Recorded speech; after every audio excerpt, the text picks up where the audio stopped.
Old Man's Journey is a unique take on a story-driven puzzle game. You change the shape of the environment to your will, all the while learning about the Old Man's Journey.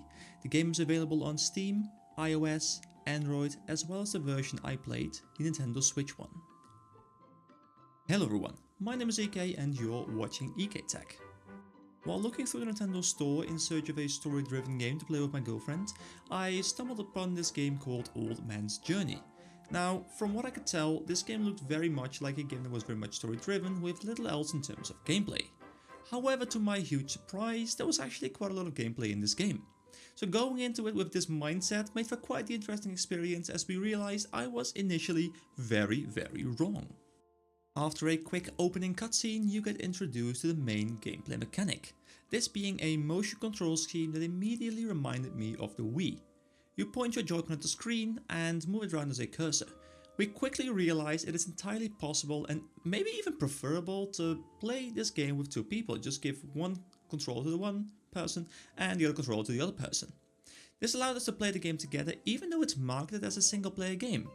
By moving the joycon and pressing a button, you gain the ability to grab your surroundings. You can then move your surroundings in any way you might want, you can change their shape, and you do all of this in order to grant the old man passage throughout the levels. The game starts out very simple, having you move only a couple of objects. Moving throughout the game, however, more difficult puzzles are introduced.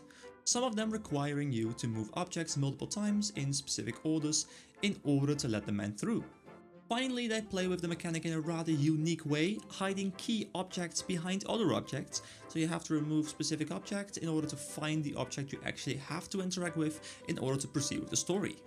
This had you quite literally searching behind every object trying to find the solution to the puzzle, which was rather fun and frustrating.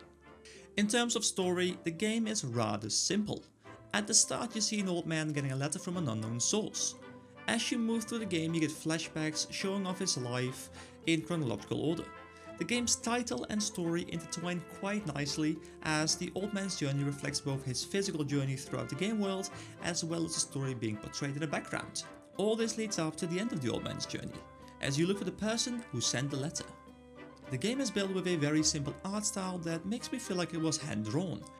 Colors are clearly used to separate objects from each other. The game feels like it's trying to suit a bit more to the younger demographic while not alienating anyone who isn't in that group.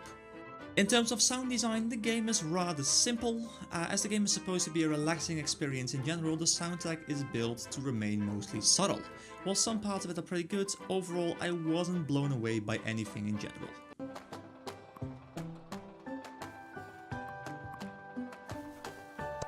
So the age-old question returns. Is this game worth its asking price of about 5 to 8 euros, depending on what shop you buy it at?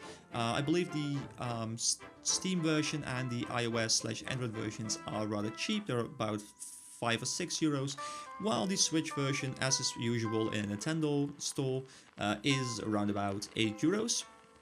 Now, if you feel as though the reasonably uncommon puzzle element is very interesting, then yes, I do highly recommend you pick this game up because it does what it does very well. You will enjoy the ways in which they play with the puzzle elements and expand upon it as you proceed throughout the game.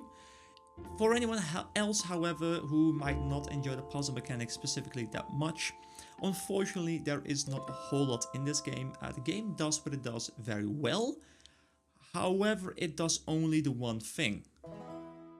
Story's pretty okay, graphics are pretty okay, sound is pretty okay, but there's just nothing that really surprised me. It's just this simple puzzle element. If you like it, you like this game. If you don't like it, you don't like this game. So while it's by no means bad at what it simply does just that one thing.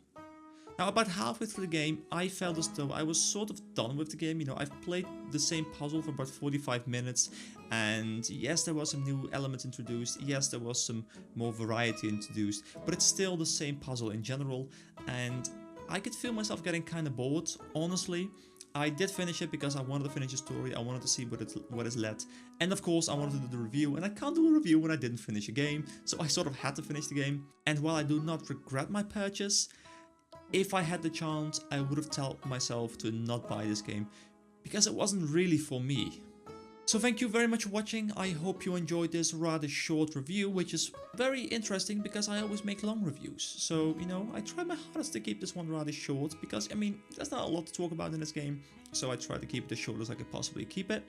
Now, I hope you did enjoy this. If you have any other questions, if you have any other comments, feel free to leave a comment down below. Of course, to the whole subscribe, bell, like, share, whatever thing, you know, I feel like I just have to mention it because YouTube's algorithm is just forcing me to do so. But, you know, just do your thing and do whatever you want to do. So if you have any other questions, feel free to ask me about anything like I mentioned in previous videos. If you have a question about the game, or about me, or about this chair behind me, feel free to just ask me because, you know, I'll answer any questions, honestly. Go ahead, try me. Anyway, guys, thank you very much for watching. Have a nice day, and I'll see you around.